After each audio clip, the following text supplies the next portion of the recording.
and welcome back to Bad Canadians. I'm your host, Jared Michael. Here at Bad Canadians, we attempt to understand Canada's contrarians. We believe contrarians are sometimes the only people holding valuable information the rest of society desperately needs. All right, today's conversation is with Lisa Bildy. I got to be honest, I was very excited about this conversation.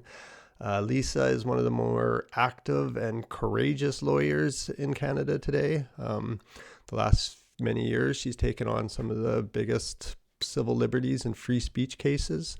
She's defended nurse Amy Hamm, trying to keep her job after espousing gender-critical views in her spare time. She represented Dr. Gill, the lawyer who was fighting for free speech in the medical community during the lockdown and pandemic era. And she also spearheaded the challenge against the Law Society of Ontario's mandatory DEI pledge several years ago, and she was successful in overturning that pledge. She's now moved on to something new. She is the executive director and launching the Free Speech Union of Canada. It's linked to other international organizations, starting with a chapter that was launched in England by Toby Young. Yeah, fantastic organization. I was deeply inspired after talking with Lisa, and I went and signed up for a yearly membership afterwards. If you resonate with free speech and if this conversation moves you so, I would encourage you to go over to the Free Speech of Union Canada's website and consider supporting and becoming a member. I think free speech is something that we can all support and need to support in this moment. I think people who value it see it as not just another value, but as maybe the master value that can unlock the other values and is really a cornerstone to a healthy democracy and thriving sciences and even basic human decency is what we get when we use free speech properly. I asked Lisa to start by, maybe telling her story of how she entered this world. She had taken a long break from law to homeschool her two boys. And when she came back to practice law, she had seen the climate and the culture had changed drastically.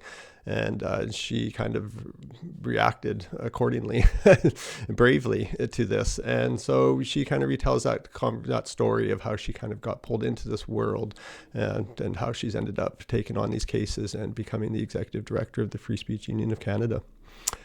Fantastic conversation. I really enjoyed it, and I hope you do too. All right, Lisa Bildy. Okay, Lisa, welcome to Bad Canadians. Very much appreciate you coming on the show today. Thanks so much for inviting me. Yeah, well, you've been having a very interesting time of things, it seems, the last many years. So, I was wondering, if we could start actually, because I was looking at your background, and I was kind of hoping we could start with the story of your return to law and just kind of everything that kind of came with that, because it kind of hits a lot of the beats and notes that are common with this kind of the moment right now, and just kind of how ideology can kind of get embedded in professional circles.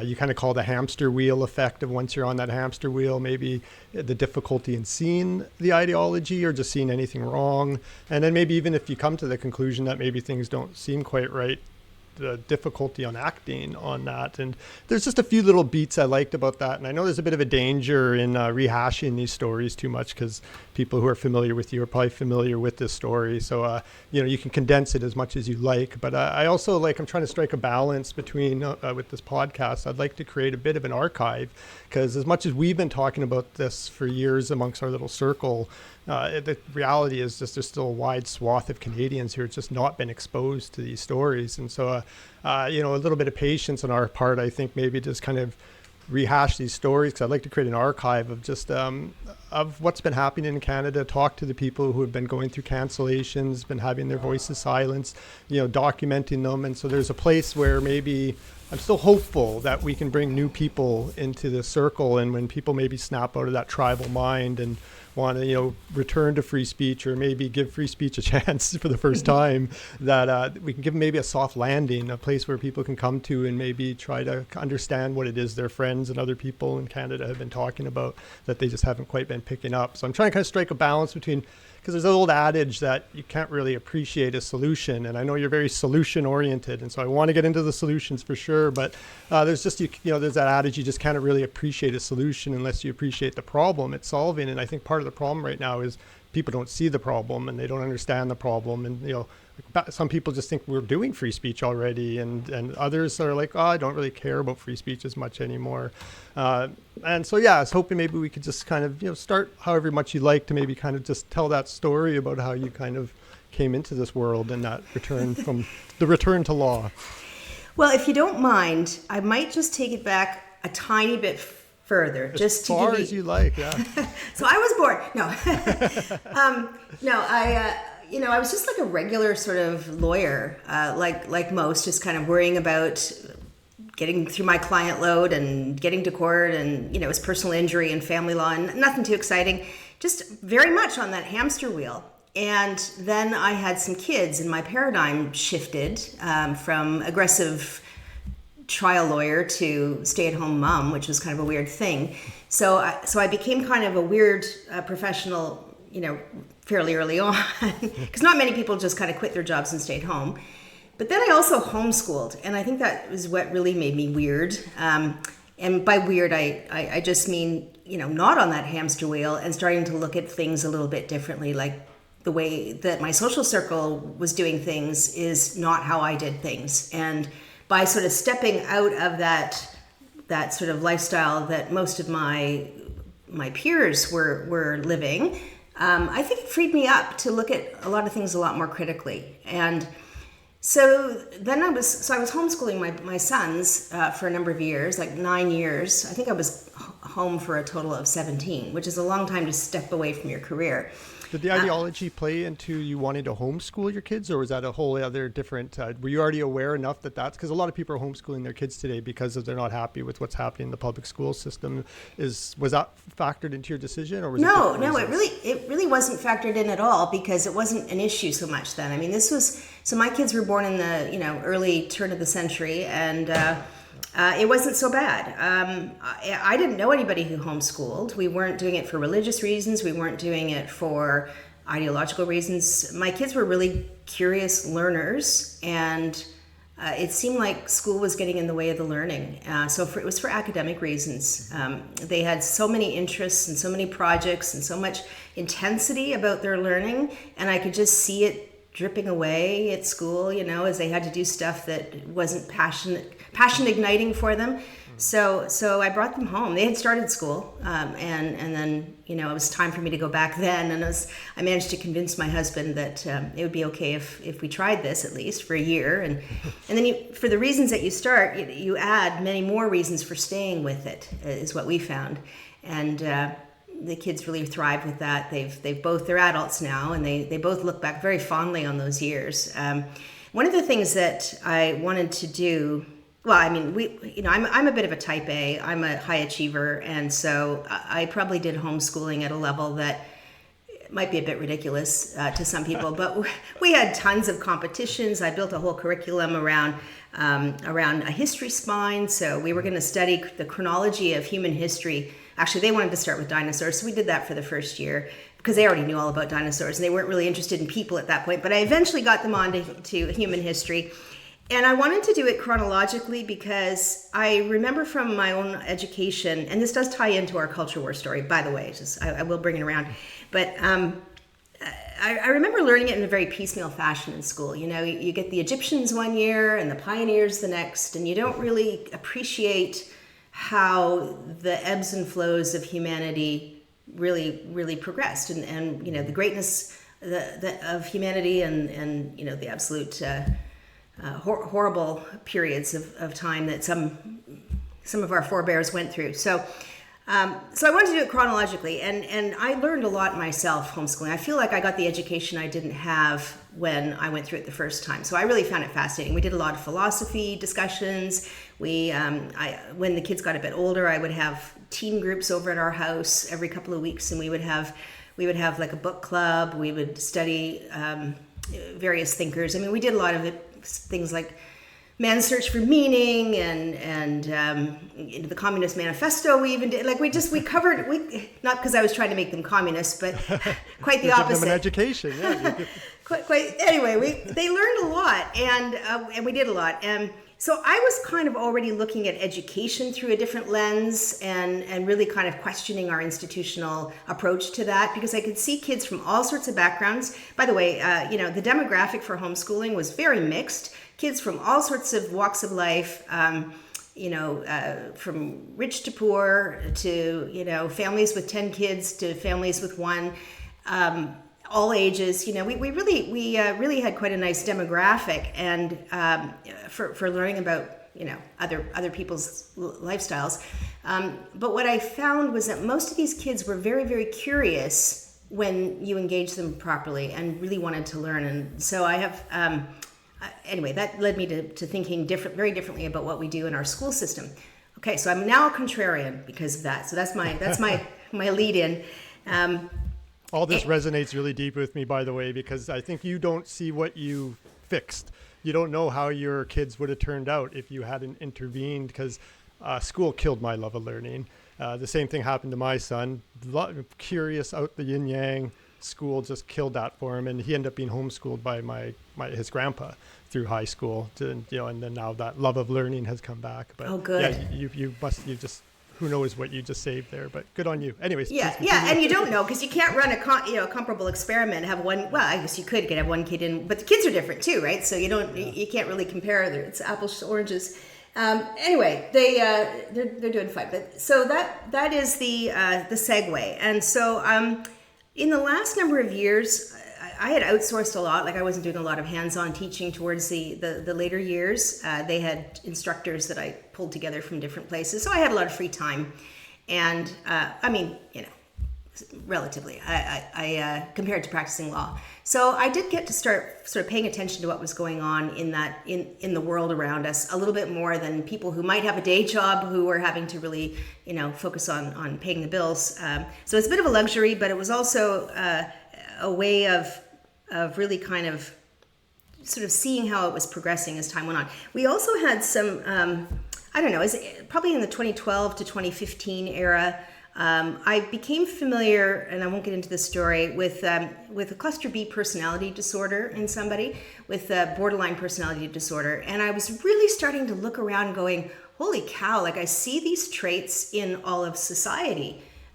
There's sort of this victimhood mentality, sabotaging one's own well-being in order to play the victim role, blaming somebody else for your problems, not very emotional. It's a very emotional personality disorder, and you can't reason with somebody who's got that, in a very serious way. So it sounds like a horrible thing to navigate through life with, but it was a horrible thing to deal with as a person who doesn't have that, having to deal with this person. So that made me start to look at what was happening in the culture as well with a different lens than, and it started to seem to me to be a fairly sick society that was developing in the mid-teens. So I'm already kind of highly attuned, and then at 2017, I thought, okay, well, I haven't figured out anything better to do. The kids one went to engineering school. The other one decided to go into public high school. So I had to do something. And I couldn't think of a better career. So I decided to go back to law. And I started following then what the Law Society was putting out. And I saw, because I had been ignoring it for years, I kept my license all those years, and I did contract work here and there. I wasn't completely out of it, but I wasn't like, running a firm or dealing with clients directly. Mm-hmm. Anyway, the Law Society comes out with this new policy where all lawyers have to basically put together a statement of principles, and it can't be your own. It has to be their principles. You had to basically agree that you were going to promote DEI or EDI, equity, diversity, and inclusion in all aspects of your life. It wasn't even just limited to in your practice. It was so broadly worded. Wow. That it was, if you're a retired lawyer, or if you're, I guess if you're hiring a plumber, you got to think about DEI. I mean, it was so broad. And it wasn't just we acknowledge that, these principles exist. It was, we are going to promote them. Promote was the word that was used. And that really just rubbed me the wrong way, because I thought, well, first of all, it was predicated on there being systemic racism in the profession. Now, I had been in the profession. I had left for a bit.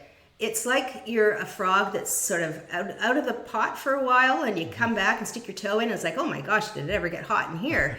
I didn't know that the profession was, horribly racist and sexist and all these things. It wasn't perfect by any means, but so I looked critically at the report that was allegedly justifying there were 13 recommendations that our governing body came up with to eradicate this or deal with this problem of racism in the profession, systemic racism. And one of them was a statement of principles, but there was a whole gamut of things that they were going to do. And so I looked very carefully at the report that was foundational to this accelerated culture shift, as they called it.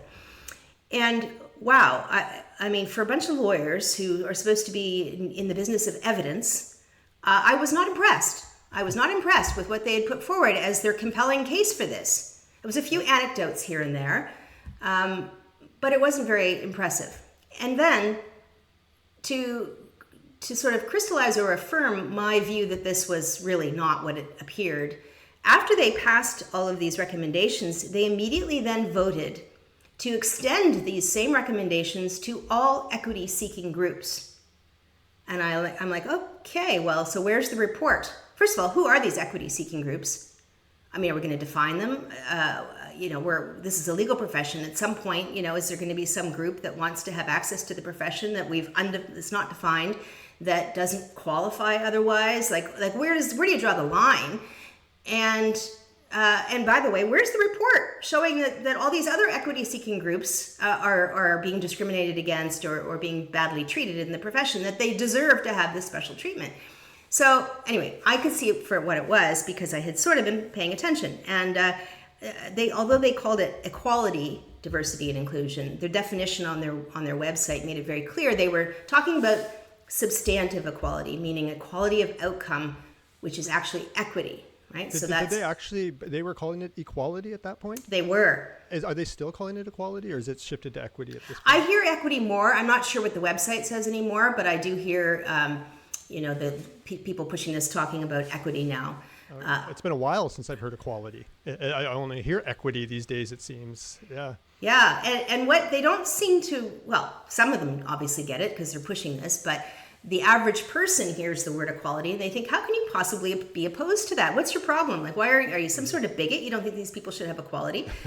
Well, no, actually, I'm all for equality, but that's not what you're advancing here. You're advancing the polar opposite of equality, right? Yeah. You're saying rather than having everybody have a fair chance and everybody is equal under and before the law, we're saying that we're going to give groups of people an unfair advantage or be on the basis that they are victims of an oppressor. And so right off the bat here, we're switching into a group identity dynamic to get this accomplished, I guess. We're no longer talking about individuals. We're talking about what group you belong to. Exactly. Right. Okay. Yeah. Yeah. Yeah. So I'm not sure I would have necessarily rocked the boat in my earlier professional life. But I sort of thought long and hard about this, and I thought, I don't think I can't do this. I can't accept this. I mean, I don't have anything to lose. I could go find something else to do. I'm not that attached to the law at this point. I don't have a staff. I don't have, overhead. There's no reason why I have to go back to this. So if I don't do something or say something about this, really, like who else is in a better position than me, right? Mm-hmm. And so I put that onus on myself, I guess, and I managed to communicate my concerns to a number of people who I hadn't really talked to for years while I've been out of the profession, but there were a number of people, I still had their email addresses or whatever, including a couple who were trustees, or at least one was a trustee of the local law association. So just for your listeners who may not be aware, law associations are sort of voluntary groups, oftentimes related to an area where you practice. Like I'm in London, Middlesex Law Association, Toronto Bar Association. Those are voluntary. But the Law Society of Ontario, and there's one in every province, is our regulator. And that is who we get licensed through the Law Society. They approve us to become lawyers in the first place. We have to be of good character. And they can take our licenses away. Okay, so they're the ones that were pushing this accelerated culture shift in the profession, and basically saying, although the first year was going to be, a get up to speed year, no consequences, but there was going to be an escalating series of consequences if you didn't comply, which presumably would include losing your license because they had that power, right?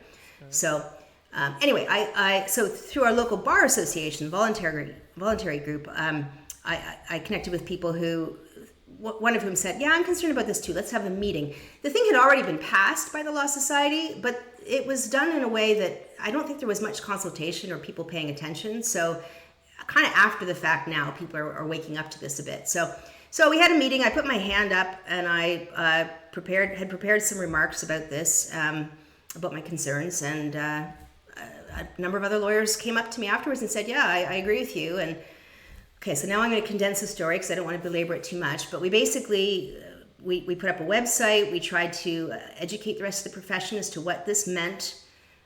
We wrote some essays. We got people to sign our website, most of them anonymously, like probably half. There were probably 400 people, and maybe only a couple hundred actually put their names on the list of people who supported our movement, which we called Stop SOP, the Statement of Principles. And anyway, after some period of time, we learned that like 98% of the profession had gone ahead and complied the first year. These are, wow. Yeah.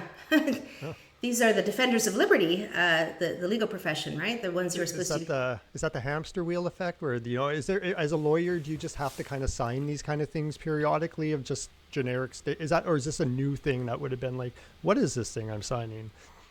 I'm sure there were some that questioned it and did it anyway because your whole livelihood is based on you going along to get along here. So I'm sure that there were a lot of people who thought it was great, but then a lot of other people who also thought, I'm not happy about this, but I'd have no choice. And I heard from a lot of those people later when we there was a lawsuit that was started by another civil liberties group at the time, but before their case got heard, we put forward a slate of candidates to basically try and take over the Law Society and get rid of the Statement of Principles. So as it turned out, we ran this campaign and took the sort of establishment lawyers by surprise. They weren't ready for us, and we won top votes. But we didn't have enough to have a majority. We had 22 lawyers who were elected on this Stop SOP campaign with all the top votes. Mind you, to be fair, only a tiny number of lawyers even bothered to vote. So it wasn't like everybody was on board. There were like 5,000 people, and we were skillfully able to get, like, normally people, if they vote at all, they'll just vote for their local candidate, somebody they might know in the profession. They don't worry about, voting for somebody in Toronto, but you can vote for up to 40 lawyers. And so we told people, vote for all of our people. Doesn't matter where they live, vote for all of them. And so the whole slate got elected. And a few months later, the Statement of Principles was gone. Oh, wow. Yeah, and hasn't come back. Now, it hasn't come back. Is this an ongoing battle that you have to maintain? I think it is, yes. Okay. Yep, I think it is. And how is the battle going? Is it? It's at the moment it's going okay. There are other issues. I'm now a bencher. I didn't run that first time, but I ran 4 years later with the next election cycle, and the establishment did get organized, did put together a slate, and got rid of us. But so far, 8 of them have managed to be appointed to the bench as judges, and so the vacancies that have opened up have led to the next tranche of lawyers from our group that have gotten in there. So I'm now one of them, but so I'm learning a lot about what goes on behind the scenes. A lot of it is kept very confidential. There's been some scandal recently involving the people who won the last election. But we don't need to go down that path. I do think a lot of people in the profession very much do appreciate the EDI, want EDI, think it's great. I think they're in their own echo chamber. I don't think they hear outside perspectives very much. But I do know that there are a lot of people who are increasingly concerned about it. And after we won, I got so many emails from people. Like I hear from like a big firm lawyer saying, we can't talk about this at our firm. It's our firm's policy to be all in on this stuff. But there's quiet whisperings in the hallway when, no one else is listening. and people said, thank you so much for doing this. This was existential for me, but I got kids. I couldn't quit. I couldn't just walk away from it. So I know there's a lot of people out there who really, this really pulled at their conscience. Was a very difficult period of time in our profession, honestly. It's very divisive. But there are a lot of true believers, a lot of folks who are still all in on it. And so there'll be more issues. And yes, people who are, not usually inclined to sit on committees and get involved in this kind of stuff have to do it as much as they don't want to, because it's the only way to keep tabs on what's actually going on in some of these institutions. And, my mantra, and those that I'm there with from my group, my slate, are of the view that there needs to be transparency and accountability and neutrality, that our institutions ought not to be forcing professionals, in that particular context, forcing lawyers to have a particular worldview. I mean, it's just not appropriate at all. It's not your job to govern the thinking of lawyers. It's your job to govern the competence and ethics of lawyers, making sure they're not skimming the trust fund, but stay out of their heads, right? That's not your job. And so anyway, we have to keep fighting on that. But we're seeing that with a lot of our institutions where they've been sort of captured this way. And now the people in power are pushing whatever agenda that they can. And we'll get into that, I'm sure, but it's happening in so many different places. Yeah, like it seems to be a pattern with these regulatory colleges now that have left. Like I would have thought traditionally it was, to deal with interactions with clients and, lawyers, or, with Amy Hamm, nurses and patients. But it seems like, Jordan Peterson loses his psychology license because someone submitted an entire episode of the Joe Rogan podcast, and they accepted that as a complaint. I don't think any of his clients ever complain. Is that always how it's been? Has that always been the character portion of regular? Are they just really twisting that now, or is this new, or is it always been going on and we're just starting to hear about it now? Well, I don't think it's always gone on. I think that's changed. I do think that more of that sort of politicizing of these organizations has happened over the last decade. And once you get some people in like that, they tend to push out people who don't think like that, who either get frustrated and leave themselves, or sometimes they get pushed out. And it really only goes one way. I mean, it's not like anybody's forcing everybody to have conservative views. That's not been done. In fact, I remember seeing a case with the College of Physicians and Surgeons where some people were complaining about a doctor's anti-gun advocacy. And so they filed a bunch of complaints against her because they were pro-gun. And the body, this was it wasn't the college, but it was the college first, and then it went to an appeal board. But in both instances, they said, look, she can have these views. She can express these views. It's fine. Your complaint is vexatious. But if it was views like during COVID about lockdowns and expressing concern there, well, then you've got another whole problem, right? Now you've gone against the prevailing narrative, and so that's just not allowed.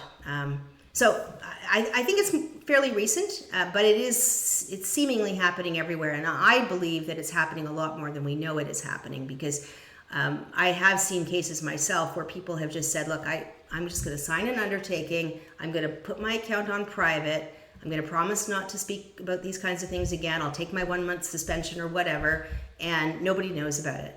Yeah, we only hear some of them. I believe it. I think it's probably permeating all through. I'm a working class person who works basically a skillless job, and I self-censor all the time. I'm in the closet half the time. It's just just amongst my work. It's really challenging right now. I can't imagine what it would be like to someone who felt like if I say this word out loud, I might lose my entire career. It just feels like that's permeating everywhere in culture right now. I heard you speaking earlier somewhere about a case where I think maybe it was the French comedian who followed that case. He made fun of maybe another popular disabled Quebecois person, and got someone took offense, and he got dragged and went. I think it went all the way to the federal Supreme Court. To the Supreme Court of Canada, yeah. Supreme Court of Canada. I think you mentioned they won by a very narrow decision. It was 5-4, and you made the comment you weren't sure if that case would still be decided the same way even today. And it's got me like, what informs the Supreme Court? Like when you say something like that, what is changing? Is that all coming out of law schools and the universities and academia, and then the Supreme Court's downstream from that? And like, what has changed when you say that? I don't know if that decision would land the same way today. What is informing the Supreme Court? What is changing their views? How are they? Yeah, what's going on there? Mm-hmm. Well, I mean, I can't say for sure. I'm not in their shoes, but I think that they're a product of the culture, and they're coming up through the profession. It has changed. I do think that the law schools are not the same as they were when I went through. I mean, the people who are at the Supreme Court level are my vintage anyway, so they would have come through law school like I did. But it has become more activist oriented, I think, and especially in some schools, maybe more than others.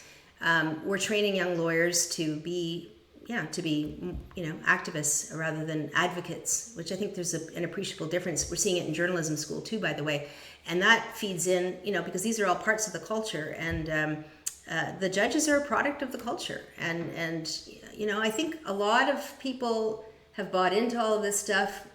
I mean, we can get into the philosophical reasons that might exist, but I think for many people, it's a value system that they've been handed that they haven't got another one, necessarily, right? So this is something that makes them feel like they're doing the right thing. They don't interrogate it too deeply. The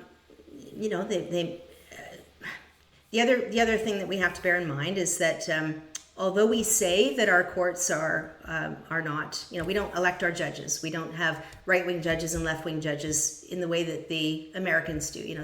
They know politically what they're getting, and they have a big hearing about it. And so we sort of like to pretend in this country like our judges are not political. We're much different than the United States. Their judges are political. Ours are not. We're not political. Right. But the reality is they're political too, and we just want to pretend that they're not. And some people will be more political than others, but you certainly do have, the Trudeau was in power for 9 years, and he made a lot of appointments. His cabinet made a lot of judicial appointments, and I guess we're going to get more under Carney.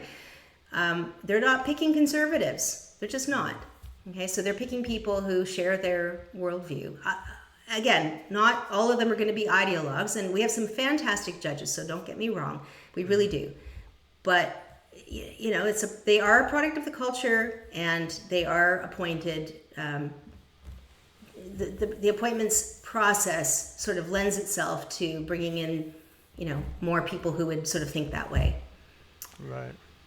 Yeah, because it just seems like such a challenging predicament we're in, where there's just a social angle, like you're saying, just maybe being off that hamster wheel while you're raising your kids was enough just to let you see this stuff, and how the vast majority of people just, from just like a real basic human relationship there of just wanting to get along with your peers and not be ostracized, to just like deep embedded ideology going through our, law school, social work, education schools. It does really I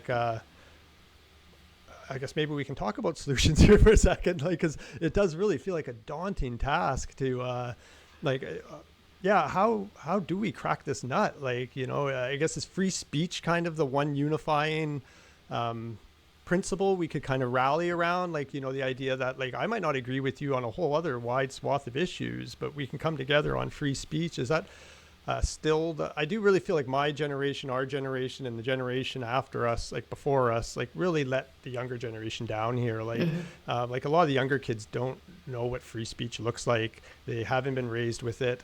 They're shocked when I tell them the type of conversations we were having in the 80s and 90s. They just couldn't even believe that you could turn on daytime television and watch a black family talking with the Ku Klux Klan on daytime television. They can't even fathom that. And so, yeah, it's let's get into it here, I guess. Yeah, what do you see in as possible ways out of this predicament? Well, it isn't going to be easy, that's for sure.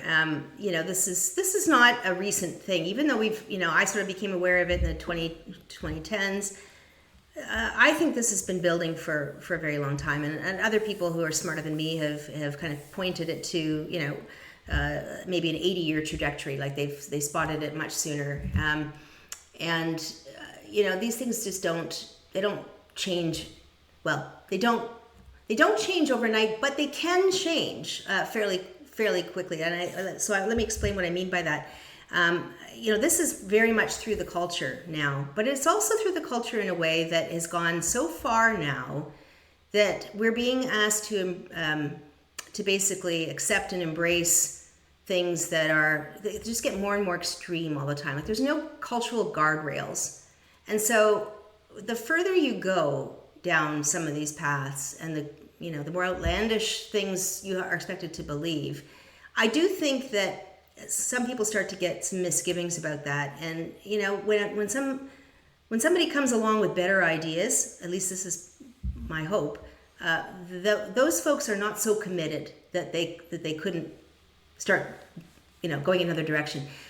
We've seen this again through history and so on. Tides turn, and sometimes they turn quickly and sometimes they turn slowly, but we may have to go through a longer period here of things, and they could get darker. They could get harder, even than they have been, especially if our governments turn the screws and take away our free speech or do things to us that make us feel more like we're living in some sort of a totalitarian society. I don't know where it's going to go. But I have to maintain some hope. And in terms of solutions, the one solution that I can advocate for that I think will help us is free speech. I know that when I was, for many, many years, when I was a lawyer and through all those homeschooling years, I always loved to hear both sides of an argument. I could argue both sides of an argument. I really wanted to know everything before I fixed myself on a position. And so to me personally, it's been really important that I get to hear all sides of things. I'm probably a little more fixed in my opinions now as I get older, but all those years it was extremely important. And I don't think that, as you say, the younger generations have had that benefit. I go to law schools now sometimes and talk. I've done a couple of different talks at different law schools, and I get students coming up to me afterwards and saying, that was a breath of fresh air. We don't get to have these conversations. They'll say, I've heard quite a few students say, I don't get to, I don't say what I think in school. I just keep my light under a bushel because the consequences are too great. So they're not hearing a broad variety of views. They're not able to express them if they have them. They're afraid to. It's a very censorious culture. So we really need to allow or help to shift the culture on free speech. And that in itself is going to be hard too, because a lot of people actually do think that speech should be constrained. Mm-hmm. You see the comment section on papers, well, free speech isn't a right, there's consequences. Well, sure, there are consequences, but they'll go so far as to say, well, you can't say things that are offensive, and you can't say things that are hateful, and all these words import all kinds of subjective notions as to what is harmful, hurtful, hateful. It's in the eye of the beholder very much. So I tend to be a bit of an absolutist on this, just because I don't trust that subjective curtailing of certain views. I know it's always kind of going to go one way anyway. And that's one thing I can fight for. I don't have a solution to how we fix it all.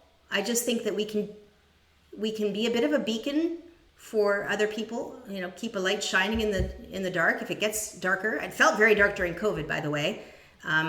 Maybe that's a bit of an eye-opener for people, and maybe it won't go back to being that dark again, but I just don't know. I also saw a side of Canadians that makes me a little afraid, to be honest, about what else could happen.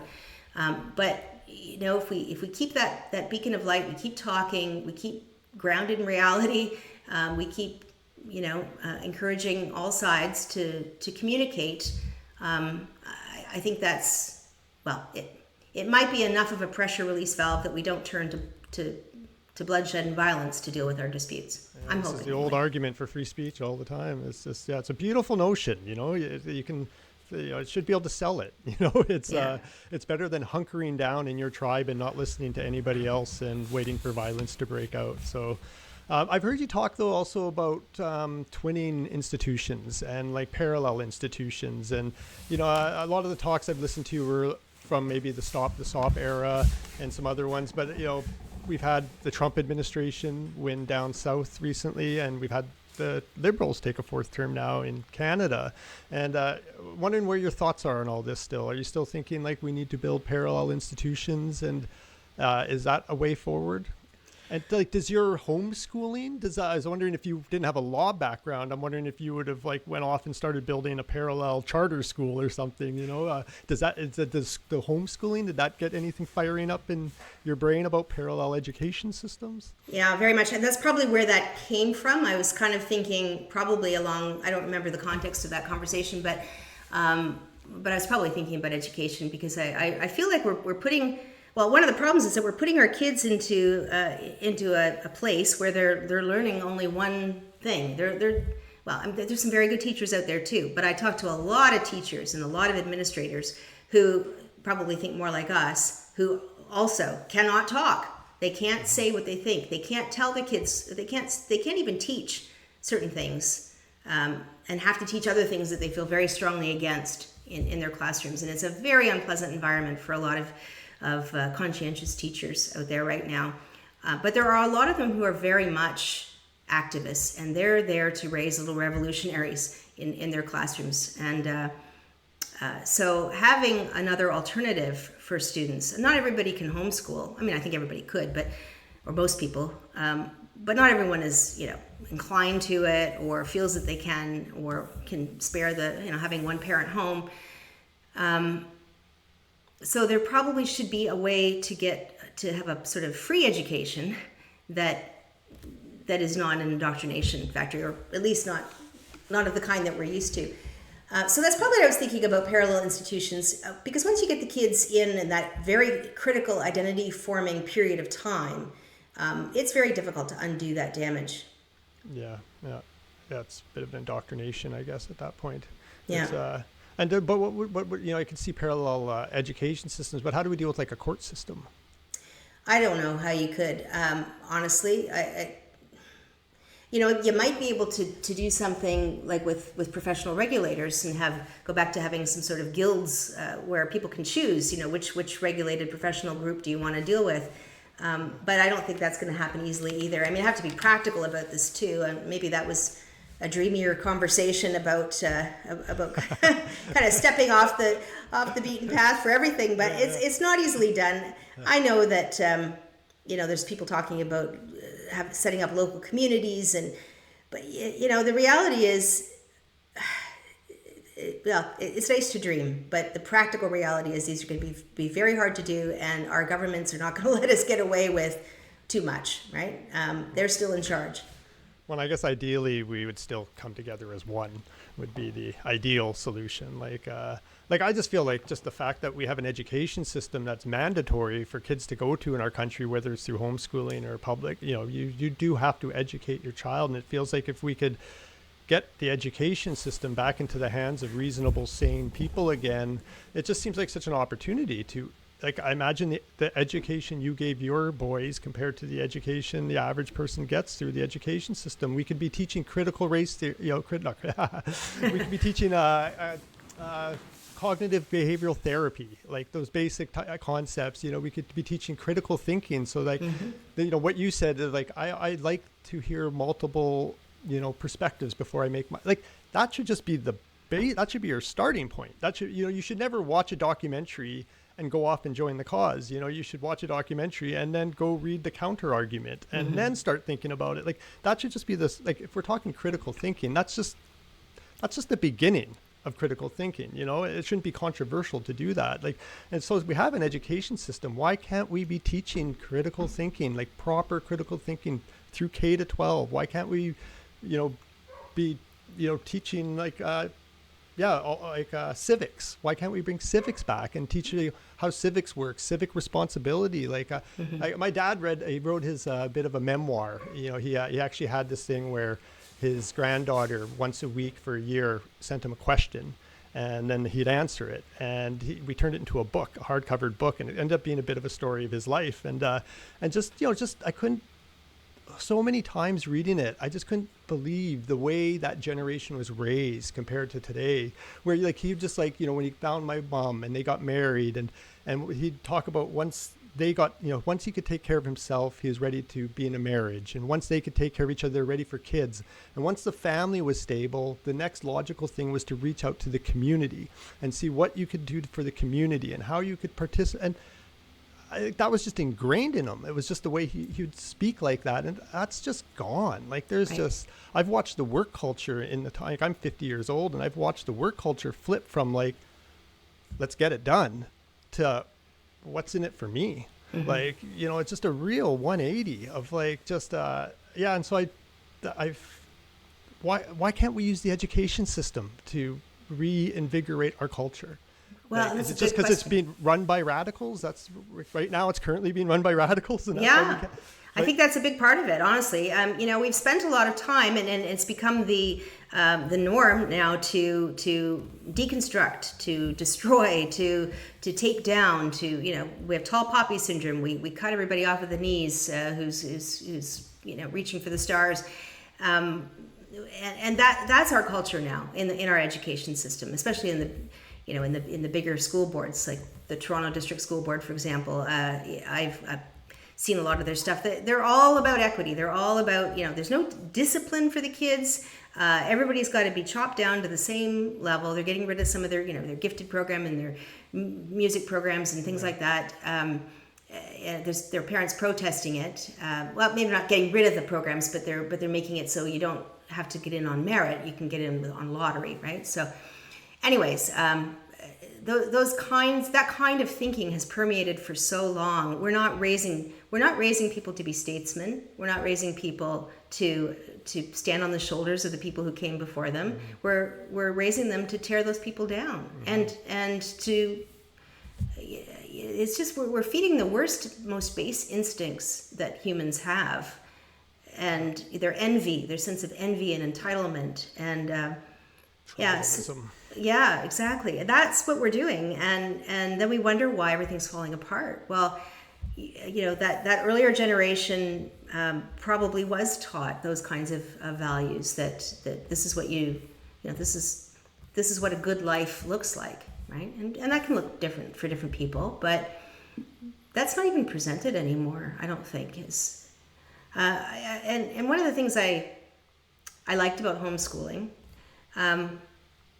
well, certainly parents can shape their kids in that direction, right? I think the parents can have a good influence, and you can do that even if your kids are in school. But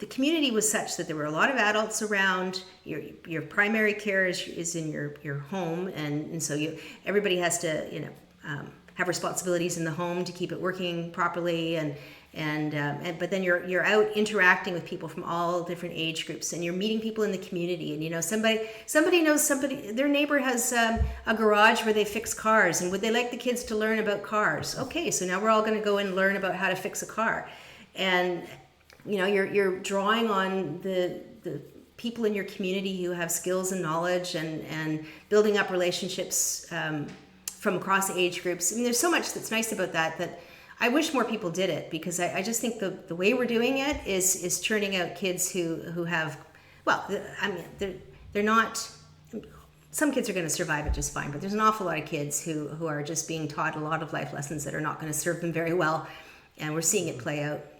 So, yeah, I think the onus is on us as parents to do as much as we can for our own children, and yeah, I feel like I would like to see the education right from K to 12 into our university. That was my way into this. Like, I was kind of in my own echo chamber, I think, for the first 40 years of my life. I was a bit of a left winger, a little bit of an activist, and so I can relate actually to how hard it is to get through to people, because I did do what I think you said. I kind of saw things through a moral lens, and I just thought I was on I grew up in a fundamentalist Christian community, which I left when I was about 13, 14, and very coincidentally just shifted right over to left-wing politics from there, and didn't really recognize what was happening for another 20 years probably.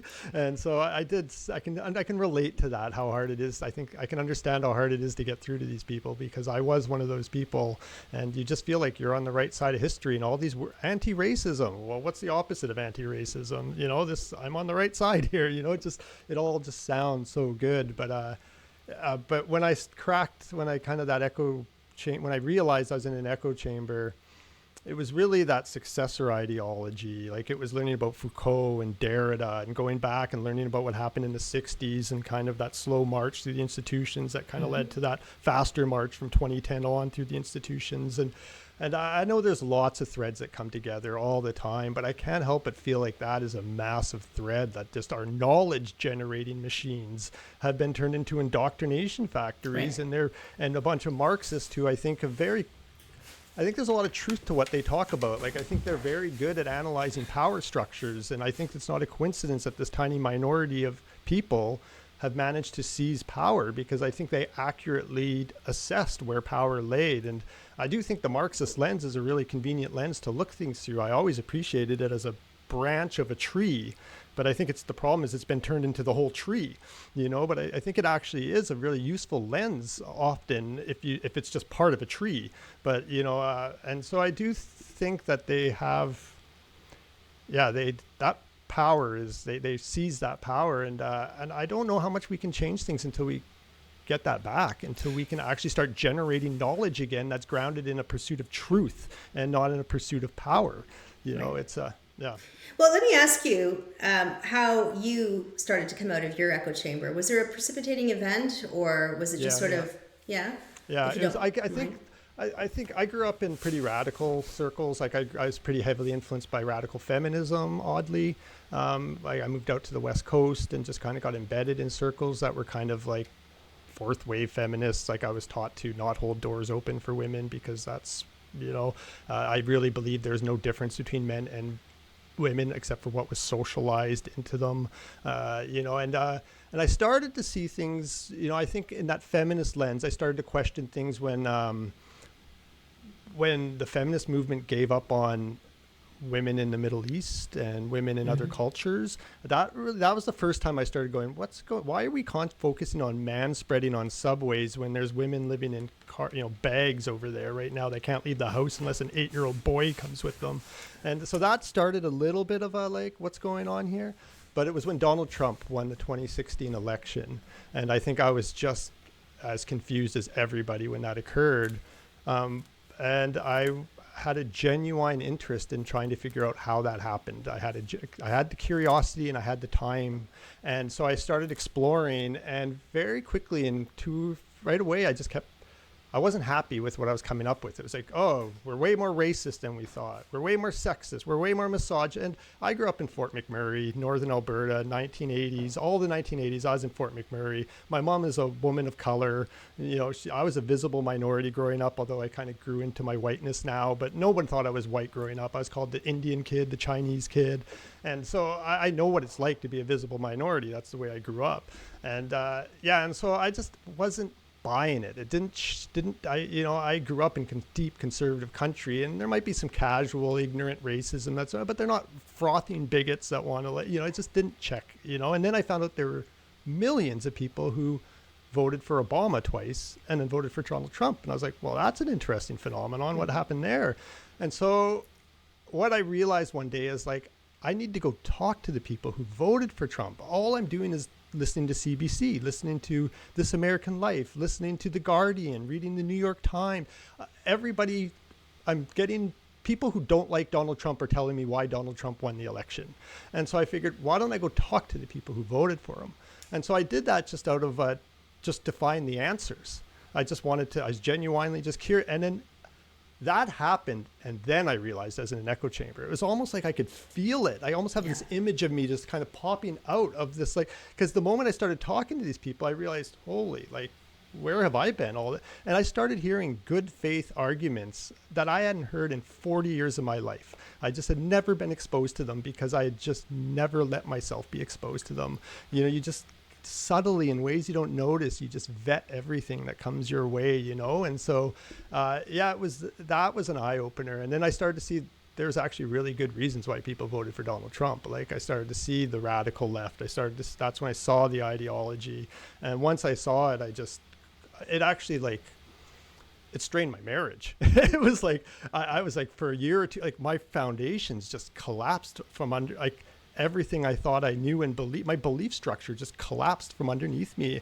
And I had to like spend 2 years just building it back up. And so I was just like incessantly reading, incessantly listening, and it drove my wife nuts, because like it was just like I was obsessing over it, and she's like, dude, you got to like chill out a bit. And not in an outraged way, just like I would be like going to the bathroom while reading a book, because I was just like just needing to put myself back together again. And so yeah, that's what started it all for me, was that and then I felt this obligation when I started hearing about anti-racism, and that we're actually judging people by the color of their skin and not the content of their character. We're doing that now. And we didn't even talk about it. We just somehow, and so we gave up on free speech. I bought a book in 2017 by a left-wing activist called The Case Against Free Speech. And I was like, what is happening here? Like, I couldn't imagine in the 80s and the 90s, during the WTO protests, during all that, to call yourself a liberal or a lefty and not believe in free speech. Like, that would just be a no. You couldn't even go there. Like, you couldn't not support free speech and be on the it just wouldn't happen. So how did we just give up on free speech without even talking about it? Just the same way we gave up on the colorblind, ideal without talking about it. And so I felt this obligation to talk to my friends about this stuff. Like, have you guys, and man, that went sideways very quickly. It was just, I very quickly learned nobody wanted to talk about this. I think all these people that were claiming that they're about free speech were actually about power. And now that their side is in charge, they're happy. Why are we going to support those people? What about those convoy people? Are you talking about those convoy people? Like, the whole convoy incident, I think, is one of the most shameful incidences in the recent past, the way we just othered those people, like it was just, yeah. Well, so anyways. Well, that's fascinating. And I'm really interested to hear that, because, that maybe sheds light on how you might get through to other people. Right. So, you're right. The convoy thing was such a blatant example of echo chambers, of two movies, one screen, or whatever you want to say. For me, I described it, I think, in a tweet, that it felt like there was this clash of the reality-based versus the pseudo-reality people, right? The people who live on their laptops and their world is sort of in the ether, and then the physical reality of the guys who roll up their sleeves and go to work every day and pull a truck and whatever. And they live in completely different worlds, and then they clashed, and it was a fascinating thing to observe. And then, of course, the double standards and the way that they were treated was, I agree, completely appalling. And I'm not sure what the solution is. It almost kind of feels like there needs to be a physical separation. Like, you people go your way then and have your country the way you want. That's not a practical solution. It's very hard to do that, right? But I have a hard time kind of seeing how we get past that. The only thing that I can say is we at least need to be able to talk more, so that echo chamber isn't so impervious to getting some other viewpoints across. Our media is a big problem that way, and I'm certainly very supportive of podcasts and independent media coming out and trying to break through some of that. So, but there's going to be people you just can't reach, and they'll. Yeah. Well, maybe now is a good time to talk about the Free Speech Union of Canada here, because that's tied to other free speech unions as well, right? Is that coming from England and Australia as well? Yep. Are they okay? Yep. Well, we're related. We're sister chapters. So just to get you to that point, I'll just explain why first of all, why I thought this was a good idea. After sticking my head above the parapet with the Law Society thing, I then went to the Justice Center for Constitutional Freedoms for a couple of years, did a lot of these sort of freedom cases, free speech and freedom of conscience, and that's...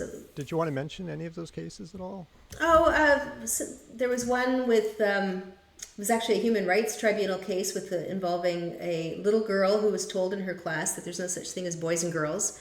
And so we took that to the Human Rights Tribunal to say she was discriminated against. It was a bit of an eye-opener. That was early days, I think, in terms of parents finding out what was being taught about gender in the classroom.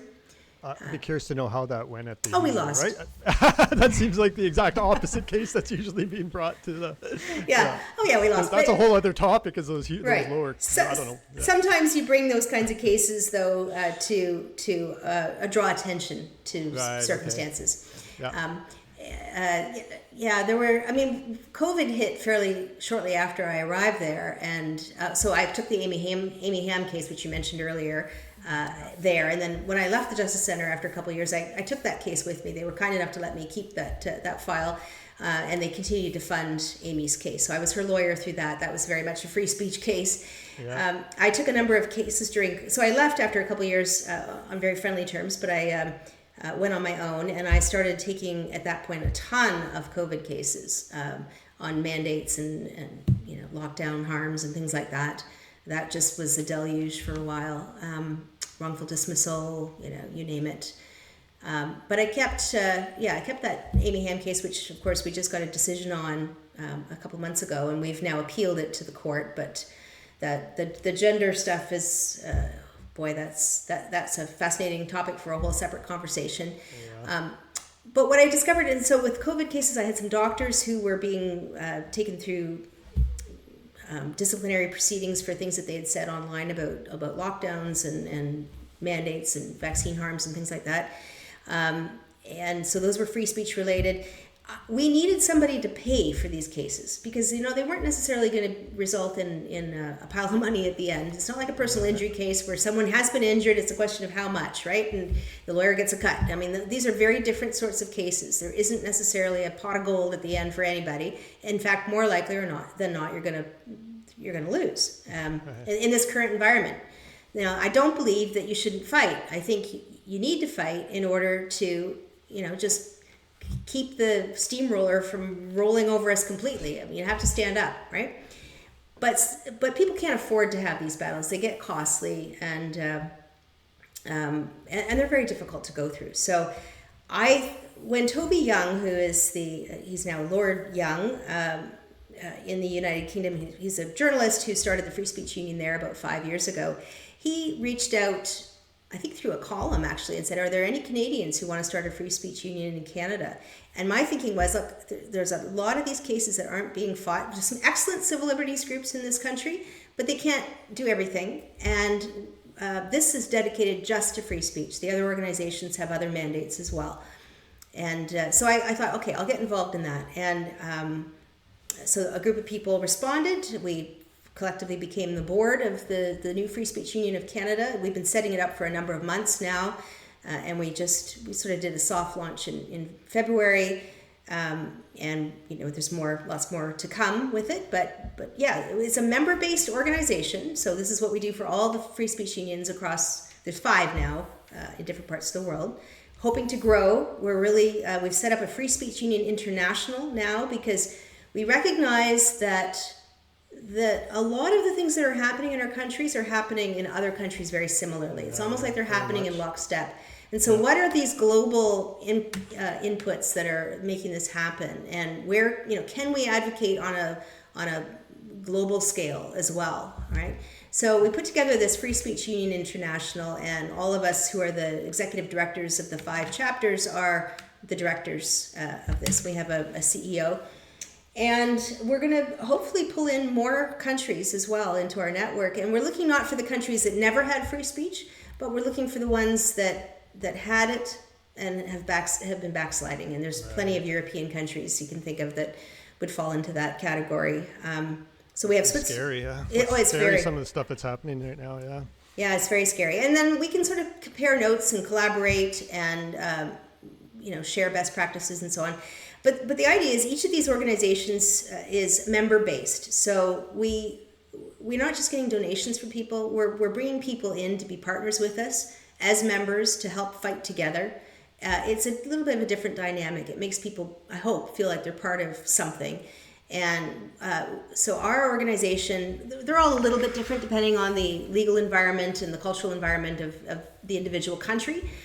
For us, though, we wanted to focus on funding legal cases, building some community. So we'll have some events and those kinds of things where we can pull people together, have debates, maybe do some educational things. and coming back to, remind me, I want to come back to how we get through to people, especially young people. So that's one of the goals that I want to see for this organization. Collaborating internationally, and so community collaboration cases and campaigns. Will also lobby the government, my 4 alliterative C's there, on different bills that we think they should pass or shouldn't pass or what have you. So anyway, but just getting started. We got lots of ideas, and it's very early days, but I'm very excited about it. And one of the things that I want to do, just to come back to that, is I see the trends maybe shifting a little bit this last election, with young males in particular being not so keen on the,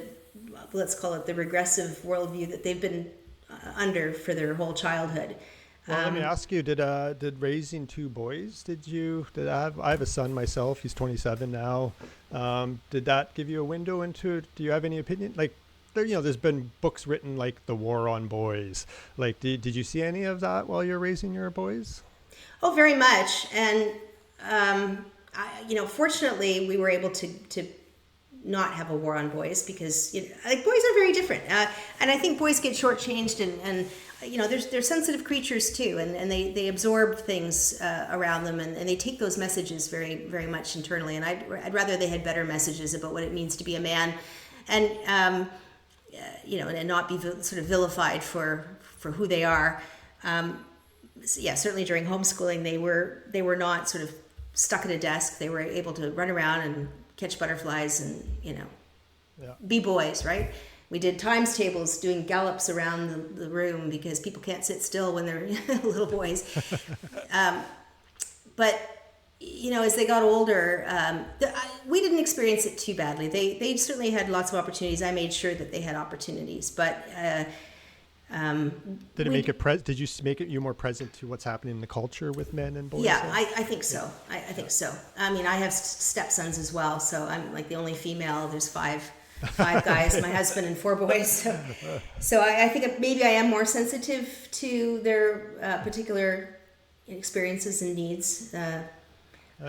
But yeah, I mean, I'm certainly seeing amongst the younger guys in my son's circles and more broadly, who they're questioning a lot of what they've been taught. They don't agree with it. They're looking for something else, something that resonates better. And there's a lot of curriculum that we looked at in homeschooling, but some that I looked at were sort of how to build statesmen, and I didn't stick with those books too closely, but that was on my mind. Like, how do you raise people to become the leaders of tomorrow? And I feel like a lot of young men have been unmoored and kind of left not knowing what their purpose is, and maybe now starting to look towards purposes that are not very healthy, right? And I know that males, you can correct me if I'm wrong, I'm female speaking here, female splaining, but there is an innate sense that sometimes you just have to go to war, right? And I feel like there's a lot of that kind of percolating out there, that guys have had enough, and they're starting to think that way. And I'd like to be able to give them an outlet to explore the statesman option and know what the tools are that they need to develop that side and understand what it is that they're sort of fighting for, rather than burn it all down. Maybe you have to burn it all down at some point, but I'm not there yet. And So one thing I'd like to do with Free Speech Union is maybe kind of get out to younger, not just guys, but to younger people, and give them the tools to understand why we need free speech, what some of these sort of classical liberal values are, before you discount them entirely. Don't just assume that they can't work. Learn about them and learn how you might defend them and what the arguments are for them. Yeah. Oh, that sounds great. Yeah, it does seem like the younger generation is the key, to get that younger generation. What are you seeing? Are you seeing some frustration amongst the young males in your world? Well, anecdotally, I guess I do find that trend that we are seeing, where there is a bit of a demographic shift between males and females with voting habits and different things with the culture. I definitely see that playing out in my life too here, even on the West Coast. I do think there has been a bit of a vilification of men and boys to a certain degree. And, the expression toxic masculinity is everywhere, but you don't hear the expression toxic femininity, although it exists at the same, it's the same dynamic, everybody. Yeah. Anyway, so I do think masculinity in the modern era, I think masculinity and femininity probably were easier to deal with a couple generations ago when we were living frontier existences, and blue pink jobs are pretty obvious. But I think we are living in a pretty weird world today where everybody's mixed up, gender roles are really strange. I do think just struggling with the idea of masculinity in the modern era is hard enough on its own, let alone complicating it with there's this whole toxic masculinity. And I think most men just decide I'm just gonna be a nice person. And that's kind of the conclusion they come to. And I think but I don't think that's a full solution. I think that's not a good answer. I think just to be a nice person. I think all of us as individuals have to discover our masculine and feminine sides and, let them come out to certain degrees. And I don't think it's healthy for people to be raised thinking that there's just these innate toxic aspects to themselves that they don't understand and are part of their just innate DNA that they just have to tamp down. And I guess all of us have that in us. We have to learn how to manage ourselves, but this seems like something different. But yeah, I think so too. And for women, I think we are sort of taught, maybe by this fourth wave feminists we were talking about earlier, to really just kind of ignore our biological imperatives, right? And pretend that they're not really there, suppress them, carry on with our careers, and maybe that works for some people. But a funny little story. When I was practicing with the first iteration of my career, I remember didn't have kids yet. And I remember going to and I was like a tough as nails litigator, by the way. And I kind of looked down on women who stayed home with their kids. Like, what's wrong with you? What, you lazy or something? Till I became one. And so famous, you can't judge, right? Until you walk in somebody else's shoes. Yeah. But I remember going to a women's breakfast at a conference and sitting around with all these other female lawyers. And one woman said, if it wasn't for all the damn feminists, we could be home with our kids. And I looked around, I was shocked by that because I wasn't thinking that way at all. And I looked around the table and there were all these heads nodding. And I thought, that's just really weird. And I didn't understand it until, literally in the hospital with my firstborn, had a total paradigm shift. I brought my briefcase to the hospital. I was calling my secretary between contractions. I'm not joking. I mean, I was so concerned because he came early and I wasn't ready yet and I didn't have all my files transferred and I'm worrying about all my clients.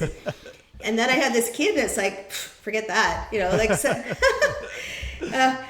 But then I really started paying attention to those biological cues a lot more, right? And I found that, for my spouse and I, when we were living with more sort of gendered roles, as much as I would have chafed at that before, we actually got along better. And this is my sphere of influence and that's your sphere of influence, right?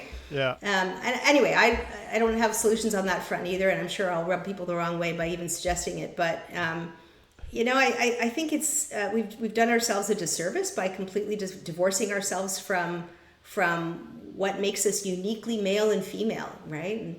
Yeah. I often wonder sometimes if it's just the removal of just going back to that frontier life. I think when you're killing your food every day, there's just a connection to life that, I think we get a little weird the further and further we get away from that. And someone's bringing your dinner, ringing the doorbell and leaving your dinner on the doormat for you. And, we're just so separated. People don't see the stars. They don't know the moon side. We're just so, I feel there's something weird going on there. I think the more we get separated from just the basic functions of life, I think we just get weird. I'm a little conscious of our time, though. I've got going a little over an hour here, so I thought maybe I'd just start to wrap up here. Sure. Is there where could people find you if they want to engage more with your insights and your thoughts? Well, I'm on Twitter. I don't post a ton, but that's where I'm most active on social media, and it's at LDBildy, Bildy. So the Free Speech Union, I would love people to check that out and become a part of it if it's of interest. We have various membership categories, and as I say, we're just getting going, but we hope to offer a lot to our members, and in return, you'll help fund people with legal cases and help build the case for free speech so that we can take out to the world. So that is fsucanada.ca. fsucanada.ca. Okay, and so is there various membership levels that you can sign up for? Yeah, we have a student membership, we have a general membership, and we have a VIP membership. If you want to come in at a higher level, there'll be some opportunities throughout the year to attend events with the board, and we had a couple of events just when we launched with a guest speaker from the UK, Nigel Bigger, who's a professor, and so our VP members were able to come for a dinner afterwards. It's just a way to kind of some people want to donate money, and that's great. Some people want to have a few more perks, but the general level membership right now is there's a 30% discount, so it's $70 for a year to join. Oh, for a year. Oh, that's not bad for a year then. Okay. Yeah, and then a student rate as well. So, yeah. Okay. Well, thank you again, Lisa. I really appreciate you coming on the podcast. Look forward to seeing what else you get up to going forward. Well, thanks for having me. It was a nice discussion, and I'm sure we could have talked for 6 more hours. Probably, yeah. Okay. Thanks. Well, thank you, and hopefully I'll have you back on some other time then. Sounds good. Have a good rest of your night. You too. Bye. Thank you for listening. If you'd like to support the podcast, please subscribe or share with your friends.